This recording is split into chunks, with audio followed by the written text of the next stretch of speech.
Alrighty, ladies and gentlemen, it is your favorite dark sorcerer here, and today I want to talk to you about tools of the trade. And these tools are wide and far between, but there are a few that are common amongst the various different traditions. The first is the athame. The athame is a tool of energy directing. You can use it for defense, offense. It is probably the practitioner's number one tool. Think of it as, if you want to go with modern terminology, how many of you have seen the TV show on Netflix known as Castlevania? The athame is a forge master's primary tool. It could be a hammer, it could be a knife, a dagger, it could be a wand, even. It could be some form of cutting tool. Okay. Something that is made specifically for directing energy, for harnessing that power, either for the extraction of souls or the bringing forth of creation. Okay. You can take life, but you can also give it. Okay. Especially in necromancy. Reanimation and conjuration is done in this manner. Okay. So when we think about this, there are two types of daggers. You have what is known today as a bowline knife. Okay. This is kind of like a horseshoe type knife, or at least almost like a C clamp, if you wish. And it's got a white handle. And this is normally what you would use for cutting up your herbs, your plants, anything else that needed to be cut. Whereas the main athame, the dagger, the ritual dagger, is not just to activate the four quarters or the four cardinal directions, but it is also used for energy directing. Okay. And like I said, if you are not expecting someone and you have that unexpected guest, you do have the option of protection. So the next item on the list is the chalice. The chalice, a lot of people would pour wine or some form of drink in it. As a dark arts practitioner, I would recommend blood. That's right, blood. Why?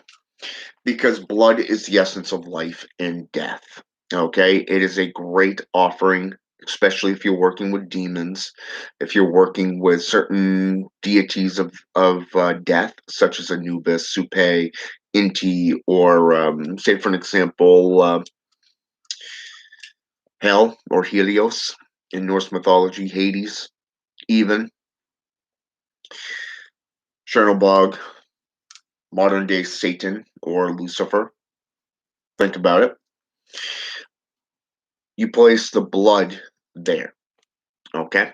That is your offering. That is your sacrifice. Okay. You sacrifice your own blood, your own pain. That's why a lot of black magicians will cut their index finger. Now, if you're really bold, you can go for your forearm. Okay. There's not any veins up there, but you still have to be careful on how deep you cut. And again, you see where the athame comes into play for bloodletting. And yes, bloodletting is an actual technique that has been used for hundreds of thousands of years. It is not something that is associated today with cutting, okay, which is a psychological, emotional distress thing that medical professionals have put into place. It is something that has been used going back hundreds of years. It is something that bonds people and practitioners together. It is a blood bond, but more so it has been used in packs, okay, and a lot of other things, okay. And come on, get out of there. Had something just pop up on my screen here, but anyways, so a chalice is something that you want to use as a vortex. You can put your blood into it, let it flow into it if you wish, um, and then you can place it on your altar, okay, and offer it to the gods. The next ritual tool on the list is your candles. A lot of black arts practitioners will tell you you got to go with black candles. Black candles. It's good for black magicians, destruction rituals, whatever. Truth is, you do not need black candles. Do you think that in the past practitioners have used black candles? No. You look at how those old candles were made. They were almost a golden white, almost kind of like a yellowish white candle, okay? Because they were made with honey, okay? Beeswax and other components that made them that color. And this is where we're going to be getting into the structure. An altar is a primary thing, okay? As I discussed in my last video, an altar or some form of location, a house, a ritual room, is a necessary thing for a solitary practitioner. Unless you feel the need during the winter to go out and find yourself in a cemetery, abandoned church, or out in the middle of the woods where you can harness the natural currents. But if you have all that natural currents, like say, let's say for an example, if you're working with death magic, such as the Da'ath energy currents of Hermetics, the Kabbalah, the tree of death, okay, then you can bring home a slab of concrete from a tombstone that's broken off, or a rotted tree, something that you can place on your altar and utilize it. It is a natural current of decay. Therefore, you can use this. Items such as this have been used for a long time. Talismans, amulets, dark totems are used to focus and channel currents of different types. Dark totems are made for specifically storage. Okay? They harness and store energy. Most of your power is stored right there. An amulet is used for protection. A talisman is a current. It is something that channels the specific deity, spirit, or demonic entity that you are working with through. If you use clay and you go to, like, say, Walmart, you can pick up baker's clay. It's called oven bake on it. If it says oven bake, it's all good. Okay, normally comes in a purple and white package, and you can find that in the arts and crafts section of your local Walmart. I would recommend the Bondo glue. Okay, the Bondo glue is something that is very good because you can actually mix that in with, say, ash, or say, for an example, your blood. It also helps hold and mold the clay when it hardens. You can mix it in with the paint to help it dry faster, and it kind of gives it that polished look. So it's a very good thing. Now, some of the things that I would recommend as access tools, things that you can utilize if you so wish, is things like runes. Okay, Runes, magical alphabets going as far back as the Theban or let's go with the Enochian. A lot of people today in occultism like the Enochian keys. You can go with the Enochian alphabet. You can go with the Anglo-Saxon runes and alphabet. You can go with the Theban, the witch's alphabet. Okay, there's so many of them today that you can utilize. Personally, the further back you go, the better off you'll be because they're uncorrupted, they're untainted. Personally, the Hellgate system is something that I recommend to people. It's something that's not very widely used. It is something that is unique, and the seals themselves are really mixed in with runic symbols, which go that you as the practitioner can literally, if you're working with a spirit, like say, let's go with Belial, or let's go with Baal from Canaanite. Okay, maybe even Pazuzu or Mephistopheles of ancient Mesopotamian. Okay, maybe even Chernobog of Slavic. Okay, you can utilize those seals and mix them in with the runes, and none be the wiser. Okay, you look at the symbol of or the seal of Astaroth. Same exact thing. You can mix that right in. A five-pointed star, verted or inverted, fits in nicely with various different traditions, such as Satanism, Wicca, paganism, just to name a couple. Okay, even shamanism uses the five elements. But what about alchemy?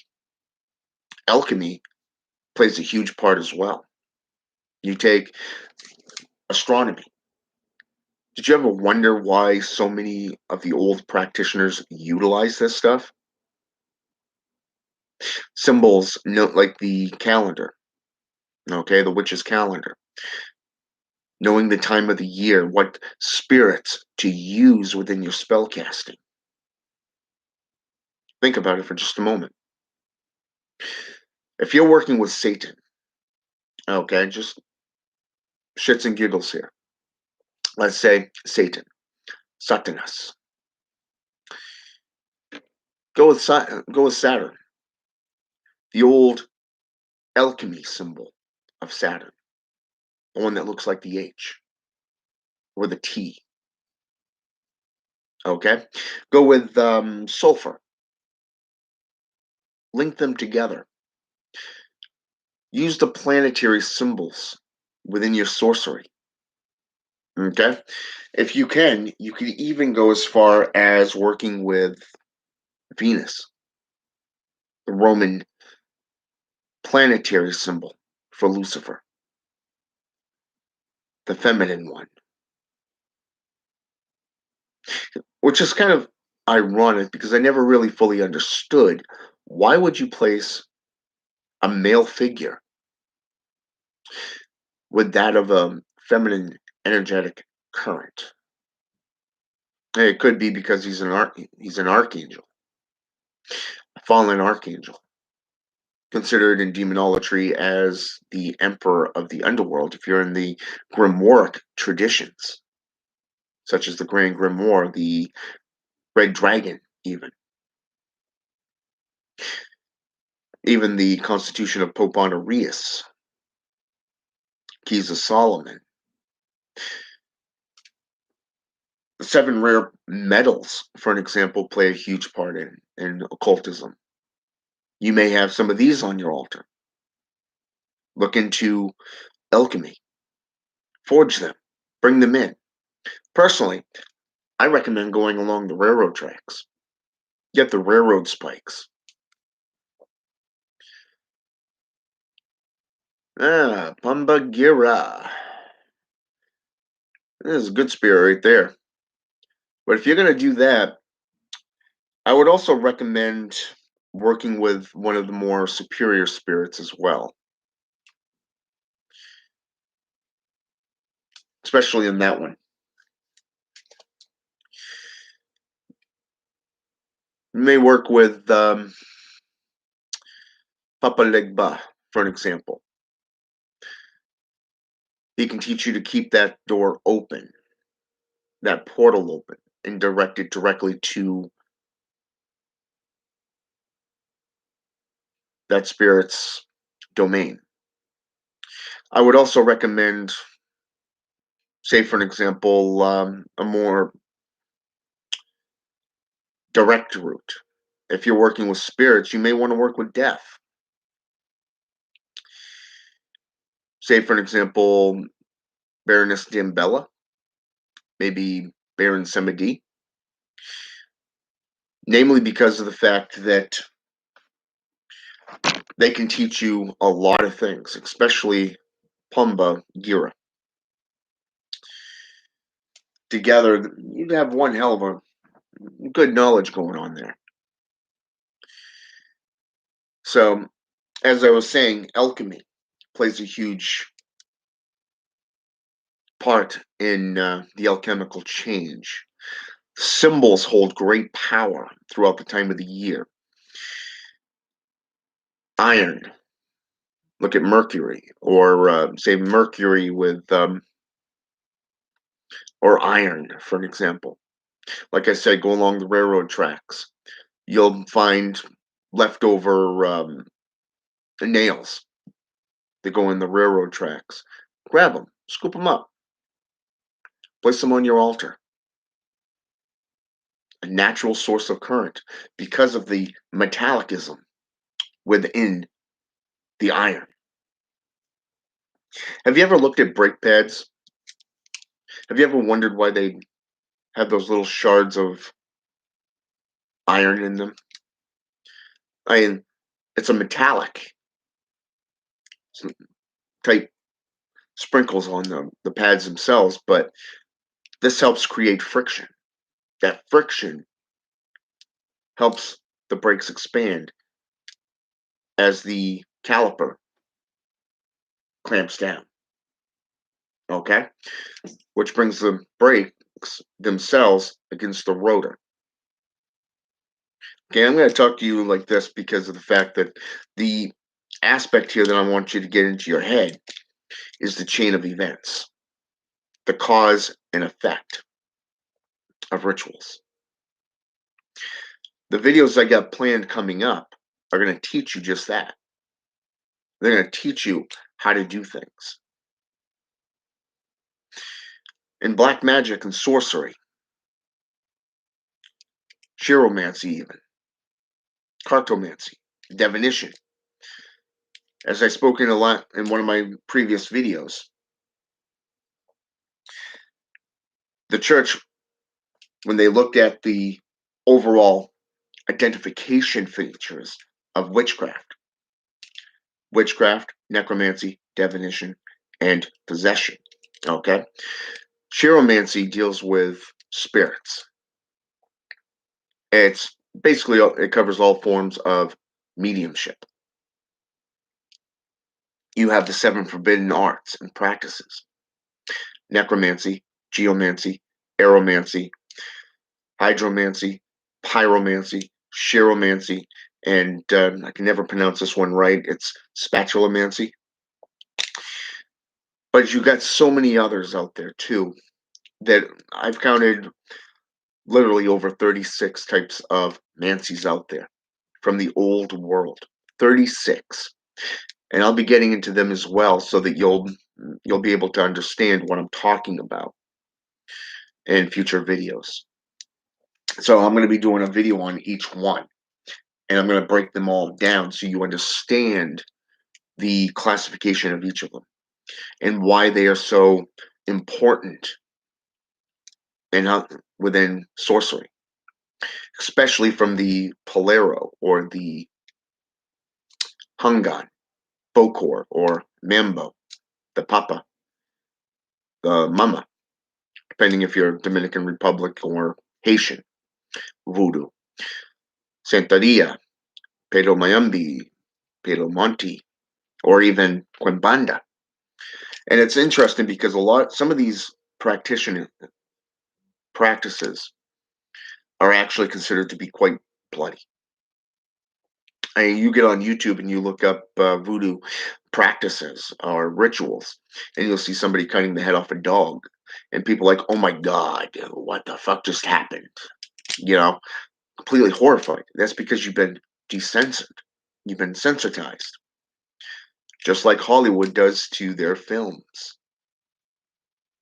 These practices have been in play for hundreds of years, thousands of years, from blood sorcery to necromancy to corpse divination to runes, using a whole wide range of techniques that I'm going to be getting into. And that's why I've taken a lot of time between videos, because I am putting these things together for you. A lot of, namely because of the fact that I am tired of the watered down bullshit of today's practitioners. They have no clue what sorcery is or what it was in the past. When you bring it up to them, their excuse is plain and simple. Oh, we've outgrown that. Really? Look at the world.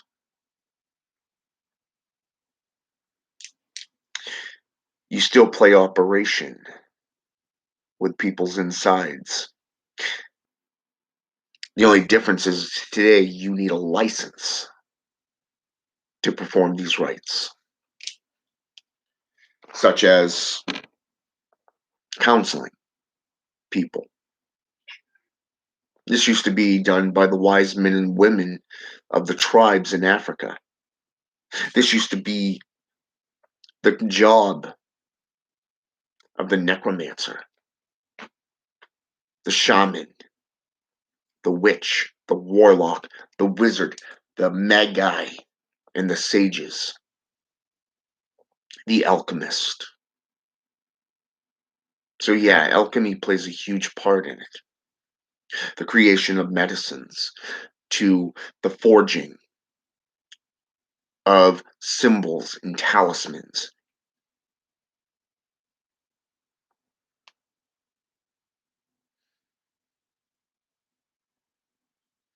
Well, let me put it to you this way. In my personal experience, you can sacrifice an animal if you wish, but where's the sacrifice in that? Where's the pure offering to the spirits that you work with?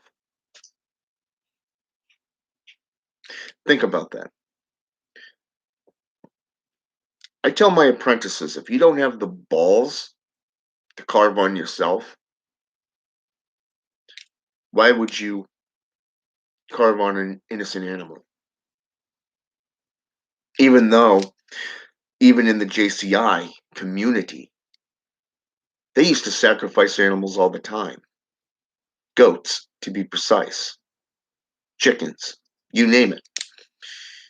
Look at the burnt offerings in the book of Leviticus.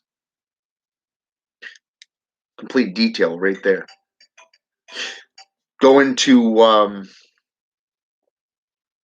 the tabernacle setup of the JCI, and you're going to see exactly from the outer to the inner sanctum of where and how they lay the carcass upon the altar.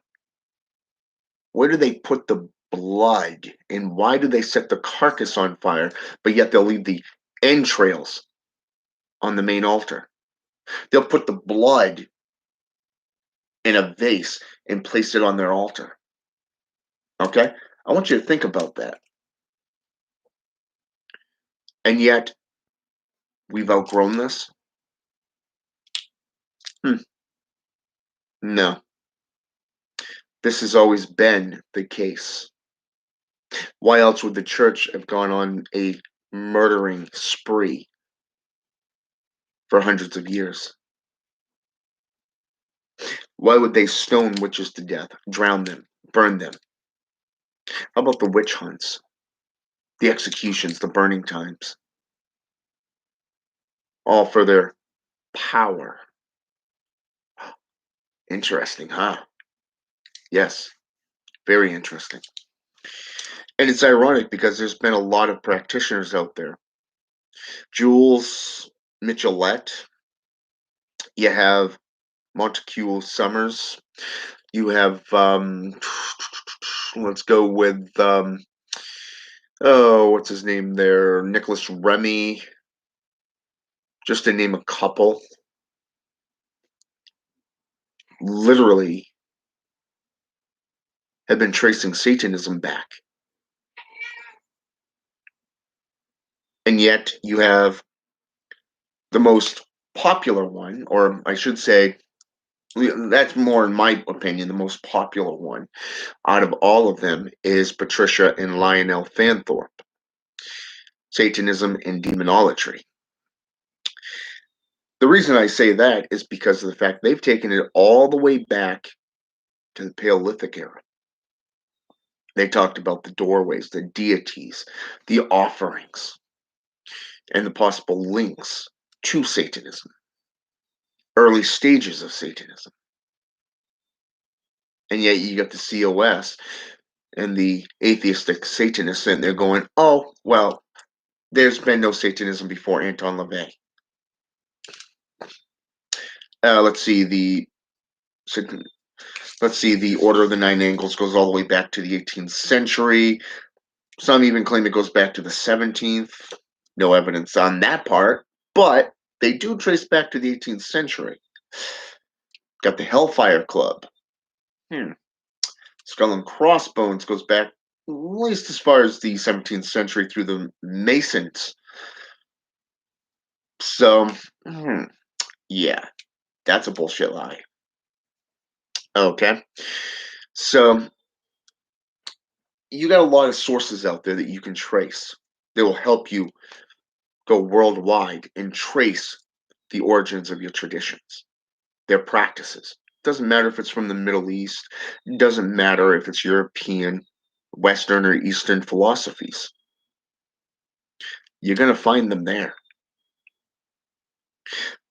But the main tools that are recognized on any tradition are the ones I pointed out earlier. One of the more notarized ones and unspoken is the skull, the human skull, bones, even. Bones play a huge part in demonolatry, witchcraft, and most importantly, Satanism, even in voodoo. Think about that for just a minute. Doesn't matter if you're into voodoo, hoodooism, Santeria, Palo, you're going to see skulls because they're the windows, the doorways to the spiritual nexus.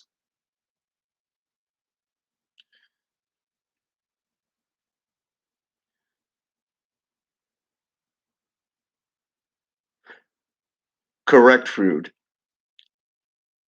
Well put. Why would they help you indeed if you're not willing to give something of equal value first? Exactly. You have to put the time in. You have to know what you're doing. You have to know your craft. I mean, think about the Witch's Creed for just a moment. Why is it that the very first thing on the Witch's Creed, the Witch's Oath, the Witch's Pyramid, even, to know? To know. Know thyself. Know thy craft. How many of you actually take that to heart? How many of you dedicate your lives to your art? I want you to think about this. If you're a guy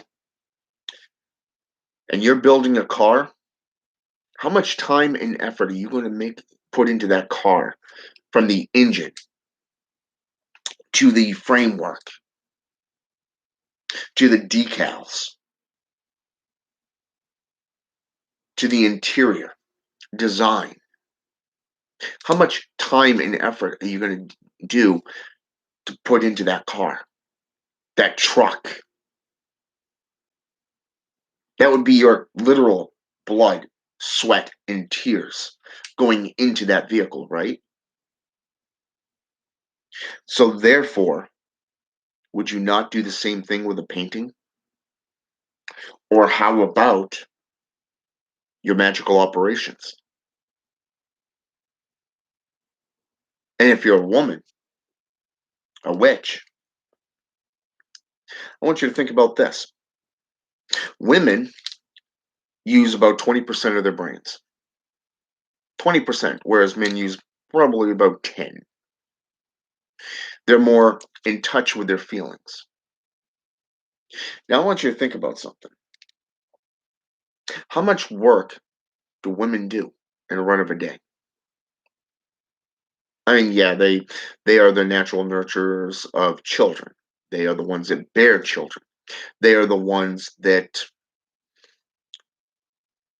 take care of the home. Not in today's world, although they do a lot of the cleaning. I know my better half. When she gets on a cleaning spree, I take a hiatus. Why? Because I'm not getting involved in that.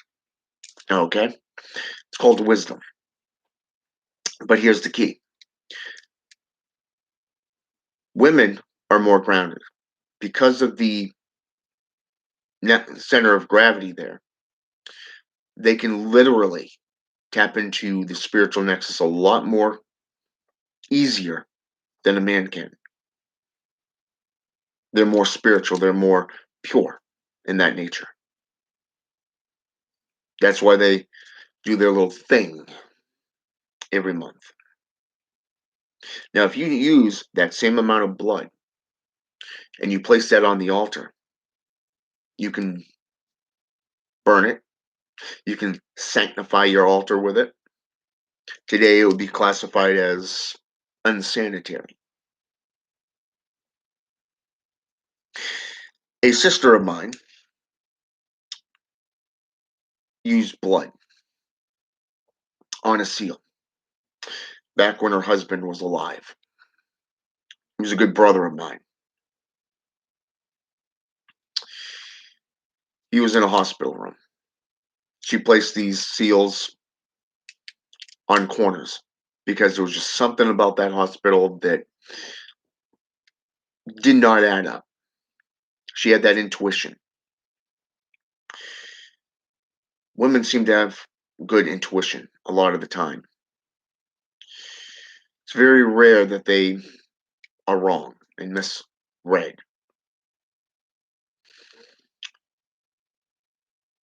She came to me and she says, something's going on there. It's like he's she's telling me all this stuff. And it's like, no, that's malpractice.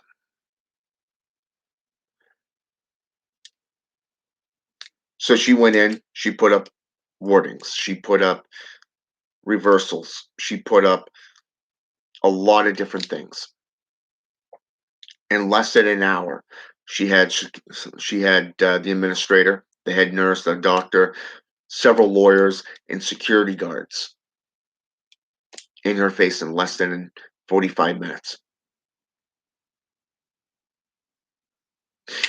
because she put those runes up. She put the runes up. Now, you remember what I said earlier? They play a huge part in sorcery. Well, here's the kicker. She now has an open lawsuit against that place because of all the evidence that is stacked up against them. And all she did was place these runes on the walls, one of which was on her husband's bed.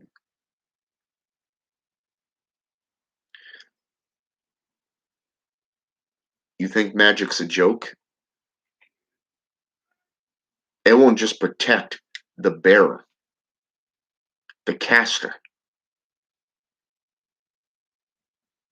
but it will open wounds into your darkest nightmares because you don't know their history or what they're capable of doing.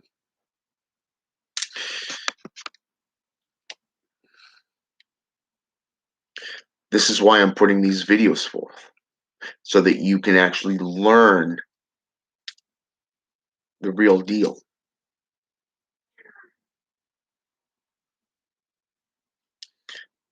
and not believing the bullshit lies that you're told today, that you're led to believe.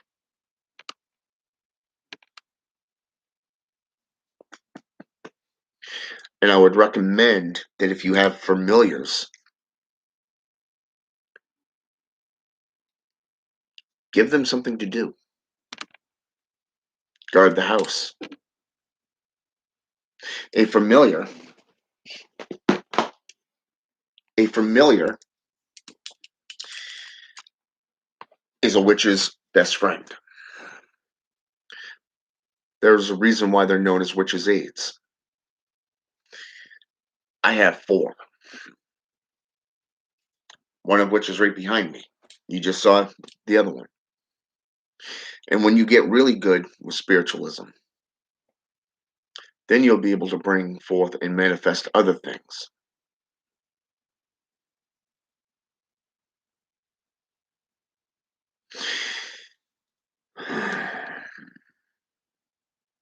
True.